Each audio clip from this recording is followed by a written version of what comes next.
Hola, esta es la clase número 40 del 3 de noviembre de 2020 para estudiantes de la Facultad de Ciencias de la Educación de la UNCO. Los temas que vamos a ver hoy son el modo comparativo en adjetivos y adverbios y la voz pasiva en las frases verbales. Para profundizar sobre el tema del modo comparativo en adjetivos y adverbios, lo que comúnmente se le dice el comparativo y el superlativo, pueden remitirse a las guías para el estudiante a las páginas 77 y 78.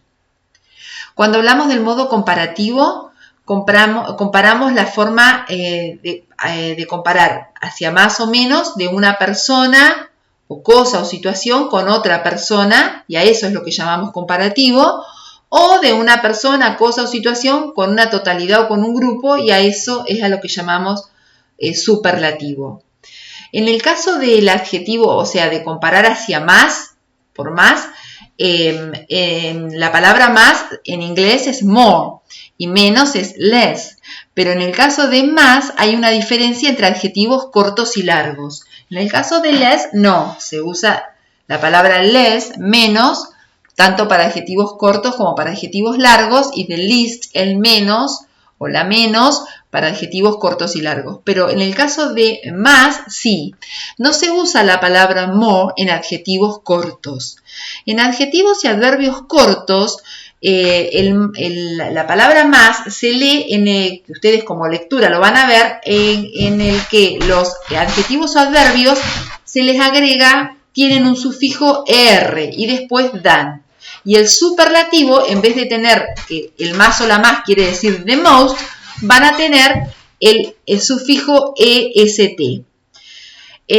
Por ejemplo, el adjetivo corto, high, el comparativo sería higher than y el superlativo the highest. Y en el largo, sí, va a ser tanto more or less, que sería más o menos, y the most para, por ejemplo, el adjetivo important, ¿sí? More important than o the most important.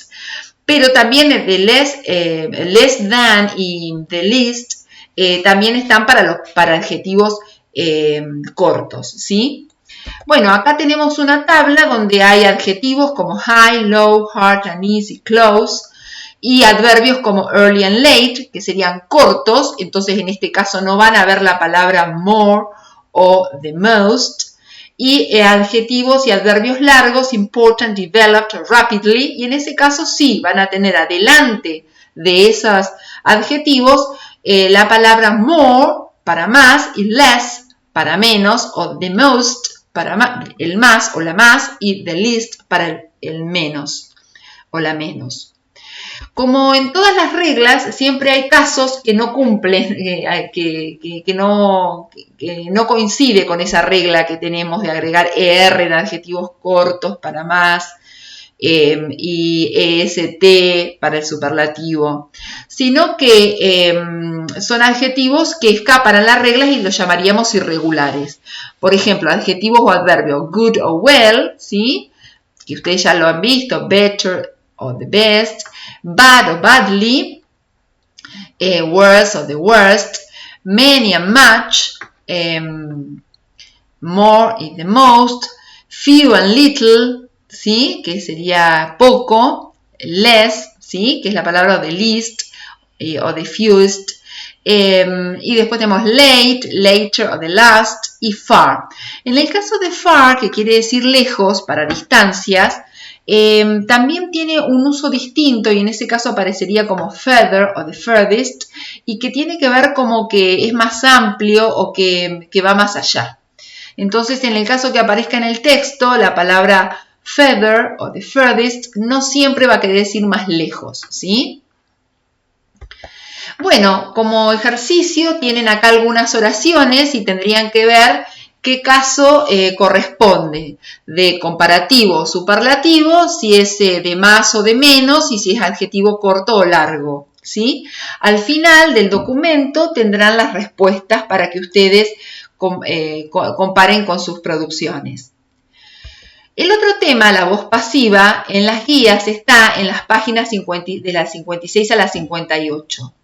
La voz pasiva es simple de leer, teniendo en cuenta ya las particularidades de la frase verbal en general, no tiene muchas dificultades, y el jueves veremos algunos casos especiales. Es muy común la voz pasiva en el discurso académico, por eso es que nos detenemos a analizarla. ¿En qué consiste la voz pasiva? Consiste en poner el énfasis en la acción, en el proceso, en el evento y no en quién la realiza esa acción, ¿sí? Y se construye con el verbo to be más el pasado participio de otro verbo. En los verbos regulares la terminación es de el pasado participio y en los irregulares es distinta. Hay muchos verbos que ustedes conocen que en vez de tener ed terminan en, pero no porque sean muchos van a formar una regla, siguen siendo irregulares. Por ejemplo, el verbo take, el pasado participio es taken, o el de drive, driven, o el de give, given, ¿sí? Pero hay otros que que también se parecen entre ellos o no, y son todos irregulares, como teach, taught, begin, begun, understand, understood, ¿sí? Bueno, entonces se forma con el verbo to be más ed, o en el caso de irregulares, esos que estuvimos viendo acá, taken, understood, taught, en la lista de verbos irregulares van a corresponder, los van a encontrar en la tercera columna. Como dijimos ya en las frases verbales en voz activa, en voz pasiva pasa lo mismo. El que marca el tiempo siempre es el primer verbo. Y entonces el que estaría cambiando de tiempo siempre es el verbo to be. El verbo principal, el que se refiere a la acción, va a ser siempre pasado participio. Por ejemplo, una frase en voz pasiva en presente simple is defined. ¿Por qué? Porque el verbo to be está en presente simple, is. Una frase verbal en voz pasiva en presente continuo es is being defined. ¿Por qué? Porque el verbo to be está en presente continuo. Y así, si observan todos estos ejemplos, van a ver cómo el tiempo de esa frase verbal está determinada por el primer verbo y en particular por el tiempo del verbo to be. También puede ser frases verbales con verbos modales y en ese caso tenemos que ver en qué tiempo está ese verbo modal. A la hora de traducir hay dos maneras de traducirla. En inglés hay una sola manera que aparece la frase verbal en voz pasiva, pero a la hora de traducir en inglés se puede leer como aparecen en castellano, se puede leer como aparece en inglés, leyendo el orden de los verbos. Por ejemplo, tenemos must be conceived, después ustedes leerán la oración, y ahí sería debe, must, be, ser, conceived, entendido, debe ser entendido, o is reflected, es reflejada o está reflejada. Pero también podría ser que a esa frase le agreguen un se. En vez de decir debe ser entendido, que se diga debe entenderse. O se debe entender. Y en vez de decir eso está reflejada, que lo traduzcamos como se refleja.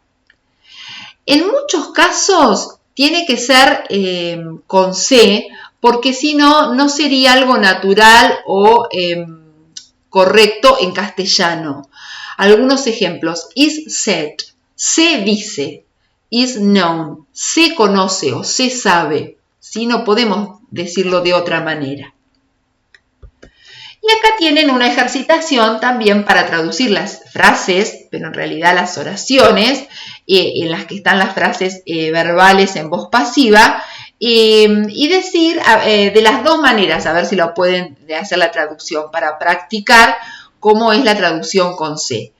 Al final ustedes esto lo van a tener también en PDF, al final del documento van a tener las respuestas de las dos ejercitaciones, 1 y 2.